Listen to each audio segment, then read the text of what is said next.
página 166. Hoje são 15, tá? Começa a datando aí, por favor. 15/9.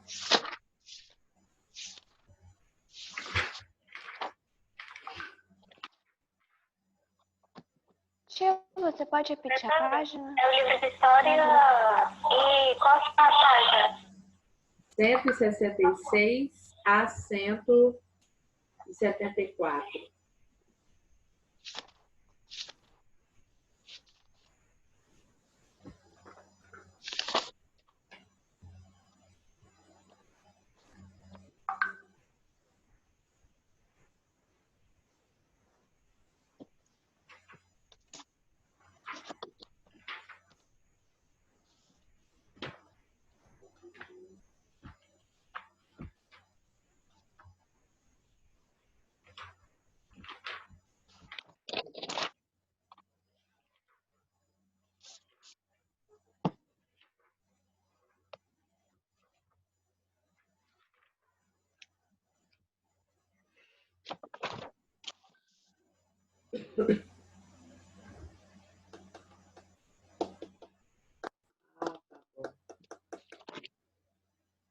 Vou pausar aqui a gravação, só um minuto. Tá ruim. Pronto.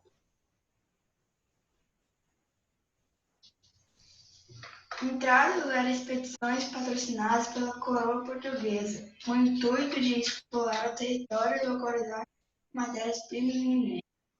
Já as bandeiras, patrocinadas por particulares, com o intuito de capturar escravos e metais preciosos. Então, há uma diferença entre entradas e bandeiras. Como falou aí, como o Pedro acabou de falar, de ler para a gente, as entradas, o maior objetivo das entradas, na verdade, era o quê? Era extrair os minérios, certo? E as bandeiras, na verdade, queriam o quê? As pedras preciosas, queriam os escravos, né? Para capturar os escravos, para eles trabalharem aonde? Na captura de pedras preciosas. Vamos sublinhar aí, por favor? Entradas eram expedições patrocinadas pela coroa portuguesa com o intuito de explorar o território e localizar matérias-primas e minérios. Bandeiras eram patrocinadas por particulares com o intuito de capturar escravos e procurar metais preciosos. Chegando agora, Cleuber, História, livro de História, página 166. Data aí, por favor, 166 a 174.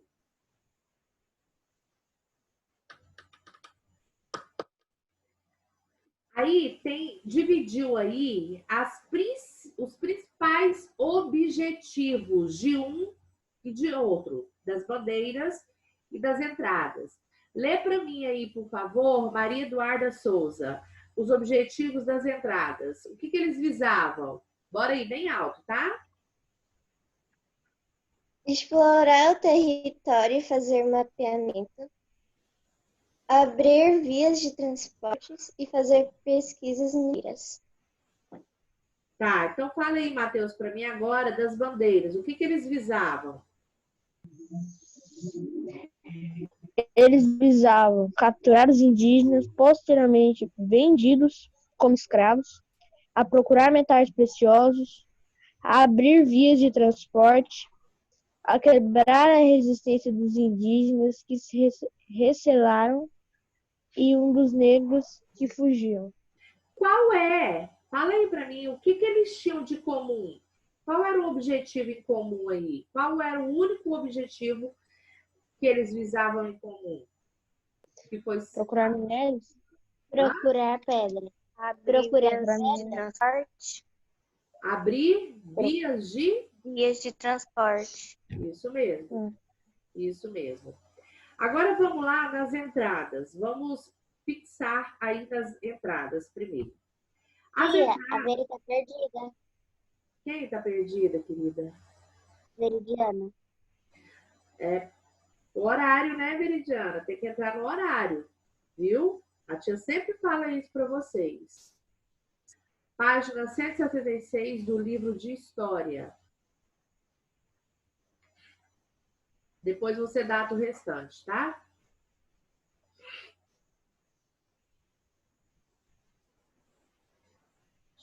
Certo? Depois você data, tá? Coloca a página aí no bate-papo. Ou quem quiser colocar aí para ela, eu agradeço, tá? Vamos lá. As entradas elas tiveram início, gente, logo após a chegada dos portugueses. Elas tiveram início logo após a chegada dos portugueses. A primeira entrada, ao que tudo indica, não é certo, mas ao que tudo indica, foi a de Américo Vespúcio, em 1504. Muito tempo, né, atrás. Mais tarde, em 1531 e 1532, Martim Afonso de Souza ordenou que mais 3 entradas fossem efetuadas. Ok, agora vamos para o bandeirantismo, que é o que vem do quê? Das bandeiras. Tradicionalmente, divide-se o bandeirantismo em 3 ciclos. A bandeira do apresamento, do ouro de mina, que é a bandeira prospectora, e do sertanismo de contrato. Então, vamos lá. Primeiro aí, do ciclo do apresamento. Lê aí para mim, por favor. Vou pedir aqui para a coleguinha que está no outro aplicativo.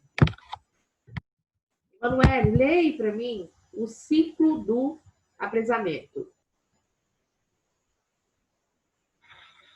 O ciclo do apresamento. As expedições de apresamento ocorreram devido às características da colonização da capitânia de São Vicente, que eram as seguintes. Pode falar. Pode continuar. Abandono por parte da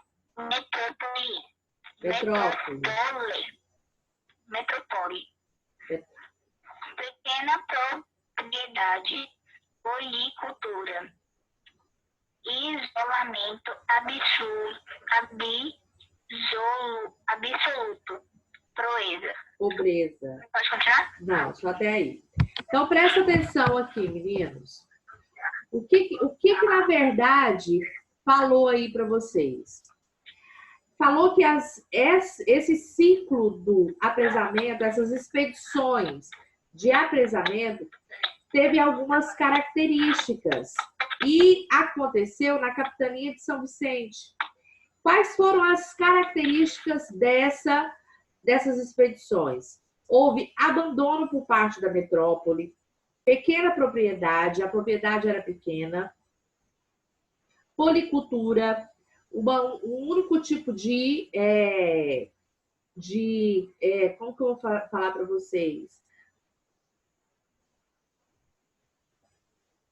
Um único tipo de forma de vocês vão entender, mais para frente eu vou ler aqui, vocês vão entender direitinho. Isolamento absoluto e havia muita pobreza, tá?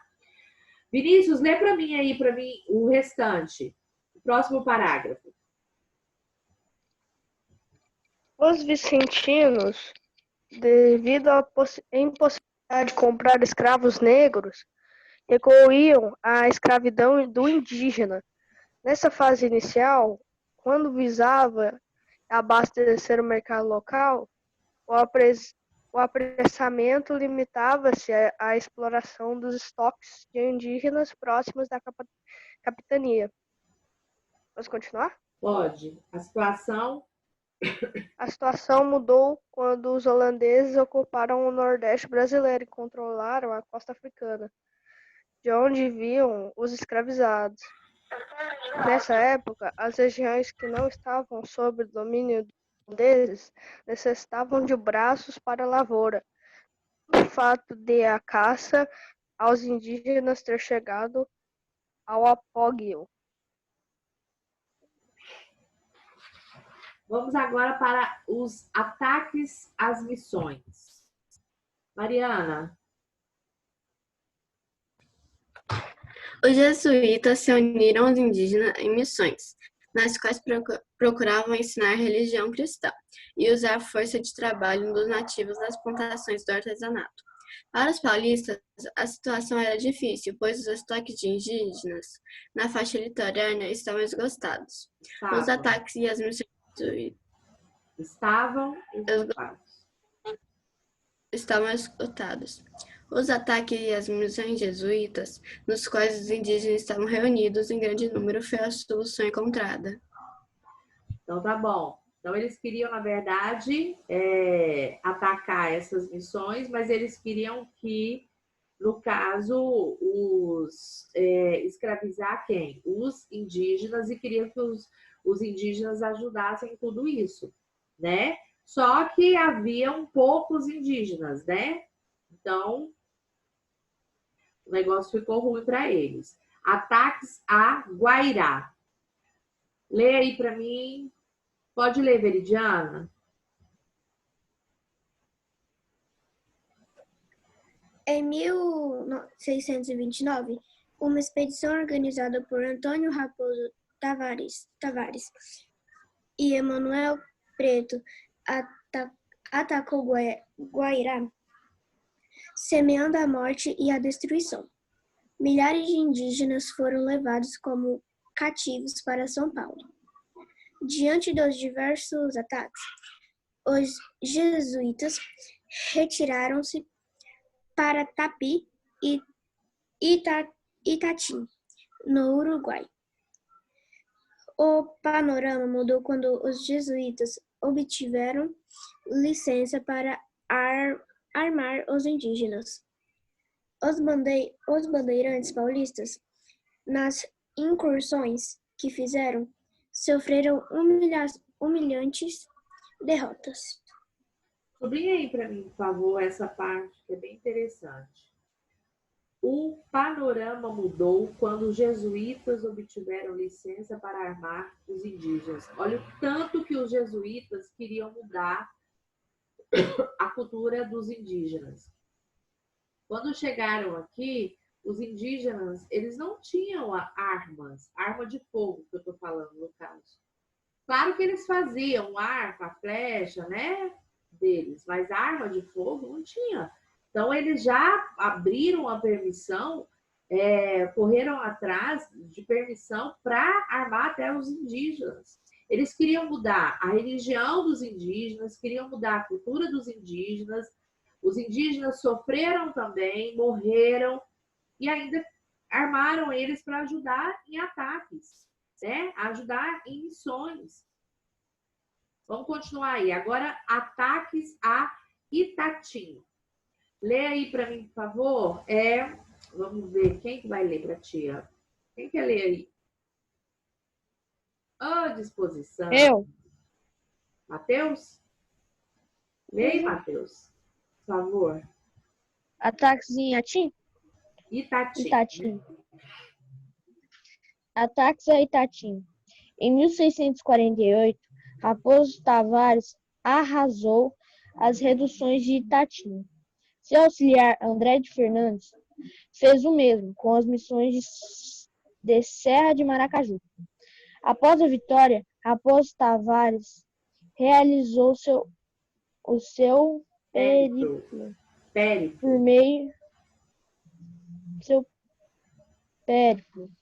por meio do Vale Amazônico. Percorreu 10.000 quilômetros durante 3 anos. Dos 1.200 homens que partiram, apenas 58 chegaram a Gurupá. Nas proximidades de Belém, a volta foi de Belém, ponto. A volta foi por via marítima. Raposo Tavares ficou decepcionado, pois não encontrou nem o ouro e nem a prata que tanto ambicionava. Olha aí para vocês verem essa estátua de Antônio Raposo Tavares, que se encontra no Museu do Ipiranga, em São Paulo, na capital de São Paulo. Interessante, né?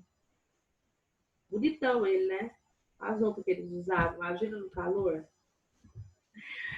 Agora vamos aí para as conclusões sobre o ciclo do apresamento. Vamos ver sobre esse ciclo. Mariane, leia aí para a tia, por favor. Vamos ver as conclusões. Bora? Ao contrário de muitos que pensaram, o ciclo bandeirante da caça ao indígena não tem a intenção de povoar o interior do Brasil. Seu objetivo era aprisionar os nativos, agrupando nas reduções para depois vendê-los. Continua? Por favor. Bora? Bora?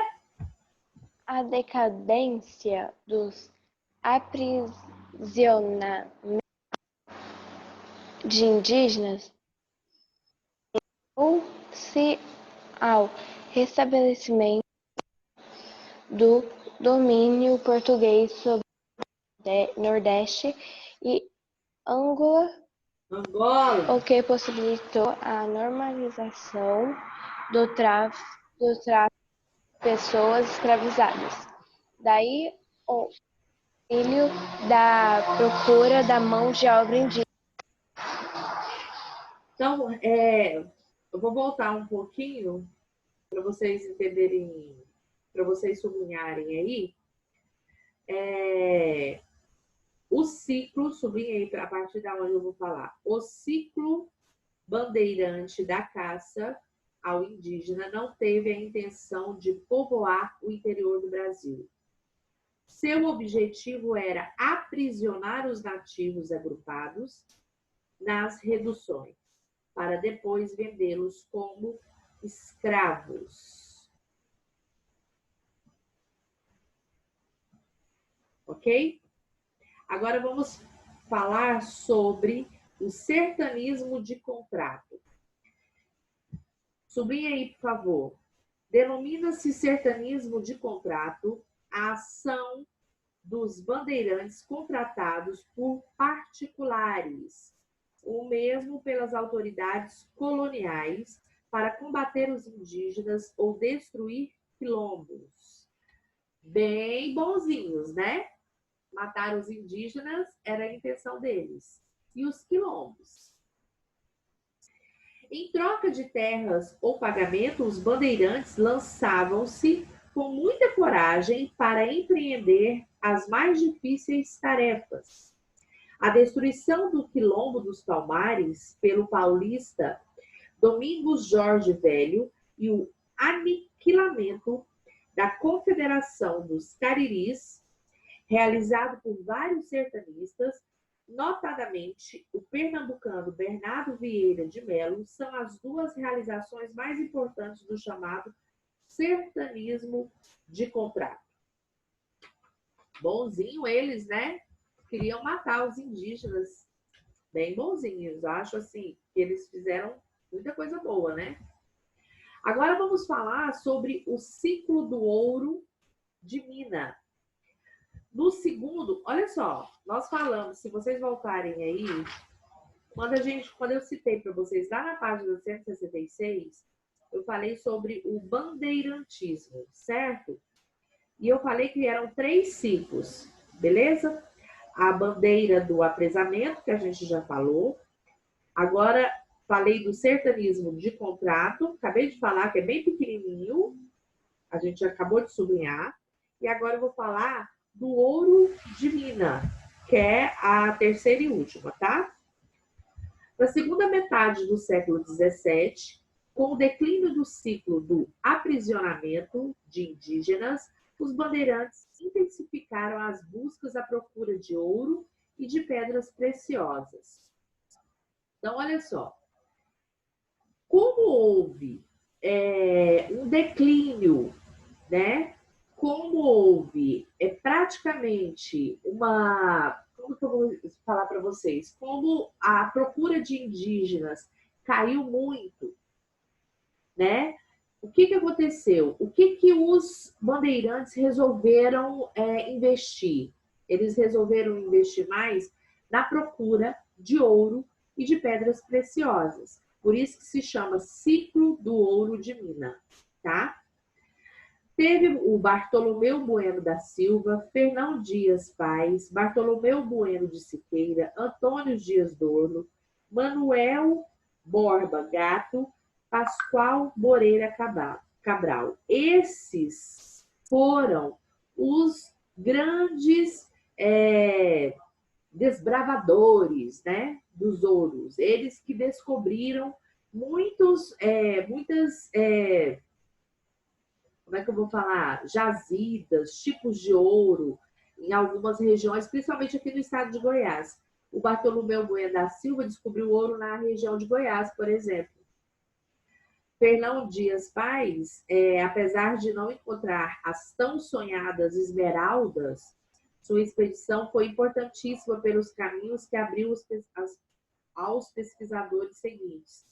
Bartolomeu Bueno de Siqueira descobriu ouro nas proximidades do Rio das Velhas, em Minas Gerais. Antônio Dias Adorno descobriu as jazidas de ouro preto. Manuel Borba Gato descobriu ouro em Sabará. Pascoal Moreira Cabral descobriu ouro em Cuiabá. Quem já foi em Cuiabá aí, gente? Tinha ouro lá também. Então, quem descobriu aqui em Goiás? Bartolomeu Bueno da Silva. Vou só ler um pouquinho sobre esse cara aqui, ó. Segundo a lenda, para conseguir que os indígenas lhe mostrassem onde obtinham os adornos de ouro que usavam, ateou fogo a aguardente contida com uma cabaça e ameaçou fazer o mesmo com a água dos rios. Os nativos, amedrontados, chamaram-no de Anhanguera, que significa diabo velho. Sabe o que ele fez? Ele ameaçou os indígenas, como os indígenas têm até hoje, né? Uma adoração pela natureza. Ele ameaçou jogar fogo no rio, queimar o rio. E os indígenas acreditaram nele, acreditaram que ele tinha esse poder de destruir o rio queimando ele. Só que era impossível, né? Então, aí o que aconteceu? Os indígenas foram e cederam, né, às ameaças dele para descobrir o ouro aqui na região de Goiás. Certo? Aí os indígenas, com tanto medo dele, chamou ele de Anhanguera, que significa diabo velho. Olha, tanto que esses bandeirantes eram más. Ô, camada de gente má. Certo? Diário? Hã? Diário ou diabo? Hã? Você falou o quê? Falei o quê? Não, você falou Ela diário. perguntou se você falou diário ou diabo. Aqui está escrito 170. Bartolomeu Bueno da Silva. Tem uma lenda, né? Eu li a lenda para vocês. Vocês prestaram atenção na lenda que eu li? Sim. Pois é. Sim. Aí no finalzinho da lenda, os nativos, eles ficaram com tanto medo de Bartolomeu Bueno da Silva, que eles achavam que ele era uma pessoa muito ruim e que podia botar fogo no rio, né? Que passou a apelidar o Bartolomeu de Anhanguera, que na língua indígena significava diabo velho. Ô, professora, o que ele tem de amedrontador, ele tem de burro. Como é que ele vai conseguir queimar o mar com fogo? Não vai dar muito certo. Mas isso foi um ataque que ele usou, né? Ele é meio burro. Foi a tática que ele Tia, de usou. inteligência dele é 1%, burrice 99%. Vamos falar agora sobre as monções. O que eram essas monções? Lê aí para mim Tamires, por favor. Dava-se o nome de monções às viagens que os bandeirantes paulistas faziam pelos rios, com a finalidade de abastecer, com suprimentos, as áreas de mineração. A partida corrida na época das cheias, quando a navegação era mais fácil. Foi a partir do rio Tietê que se iniciaram as viagens em direção ao sertão cuibano. Cuiabano. No caso, aconteceu em Cuiabá, tá? Sublinha aí para mim, para vocês entenderem o objetivo, né? E o que eram essas viagens. Então, monções. O nome de monções. Aliás, dava-se, para não ficar sem sentido, dava-se o nome. Gente, entrando agora na aula, dá vontade nem de admitir. Não vou admitir. Sinto muito, querido, vai ficar de fora da aula. As viagens que os bandeirantes paulistas faziam pelos rios, com a finalidade de abastecer com suprimentos as áreas de mineração. Então, aí já falou a finalidade, que é o objetivo, tá? E o que era, ok? Então, eles faziam essas viagens pelo rio Tietê. Deixa eu falar aqui uma coisa. Naquela época, o rio Tietê não tinha poluição nenhuma. Hoje é super poluído, tá? Formação das fronteiras. Como sabemos, o Tratado de Tordesilhas, que aconteceu em 1494, estabelecia os limites entre o Brasil e as colônias espanholas. Com a União Ibérica, 1580 a 1640, os portugueses penetraram além da linha de Tordesilhas. Bandeirantes, jesuítas e aventureiros avançaram em áreas que de direito pertenciam à Espanha. Então, essa formação de fronteiras, vocês podem sublinhar tudo isso daí. Então, como sabemos, o Tratado de Tordesilhas estabelecia os limites entre o Brasil e as colônias espanholas. Sublinha, por favor.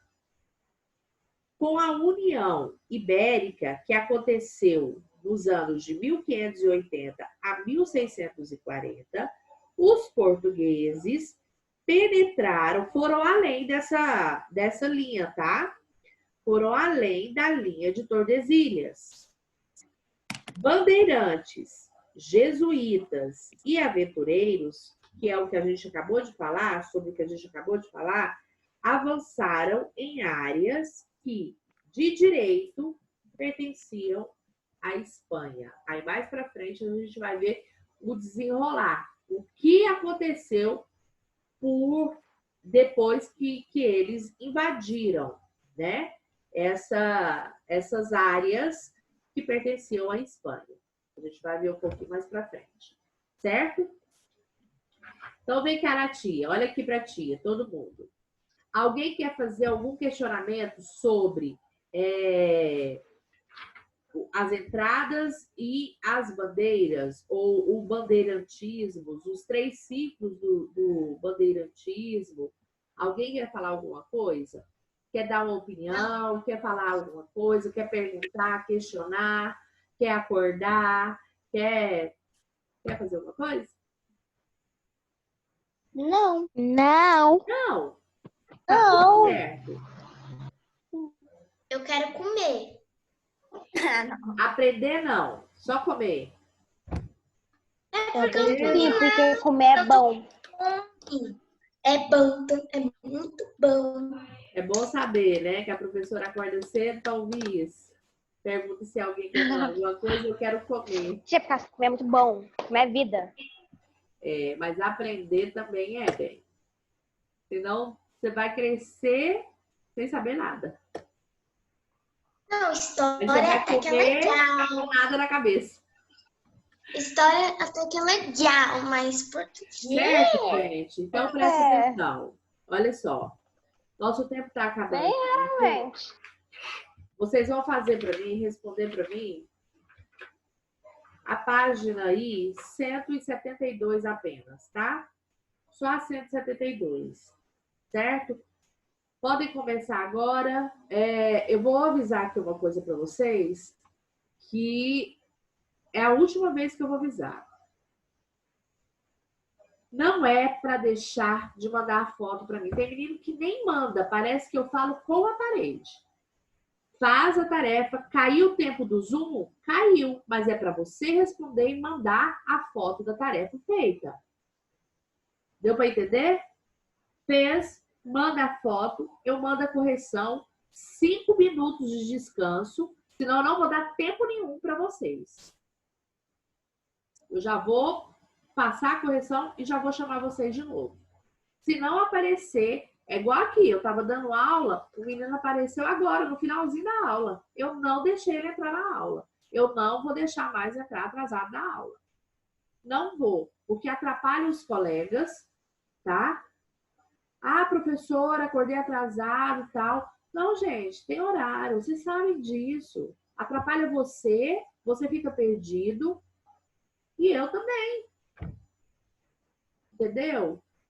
É claro que os que chegaram, no caso da Bridiana, não foi o caso dela. Ela chegou bem, eu estava iniciando. Eu estou falando o que chegou agora, na hora que o tempo estava acabando da aula. Não vou deixar, tá? E aí a mesma coisa, vai ficar com falta. Ô tia, hoje eu cheguei mais atrasado porque eu peguei Covid. Aí hoje à noite, eu acordei com a cabeça doendo, estourando. Então vamos aí. Tá. 172. Pode começar a fazer aí, Giovana. Começa a trabalhar aí. Giovana, os outros colegas também.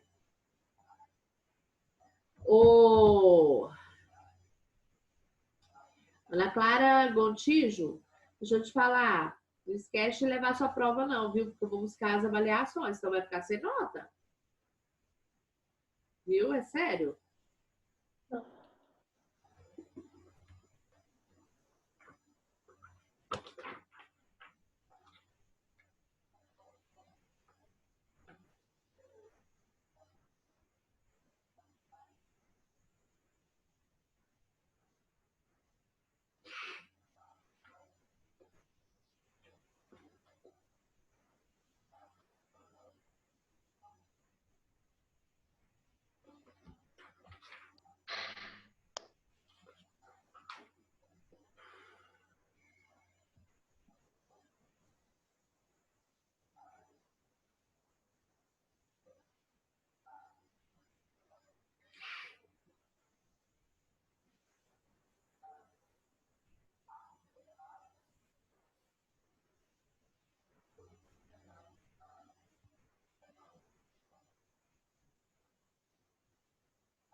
Senhora, a senhora pode me explicar dois?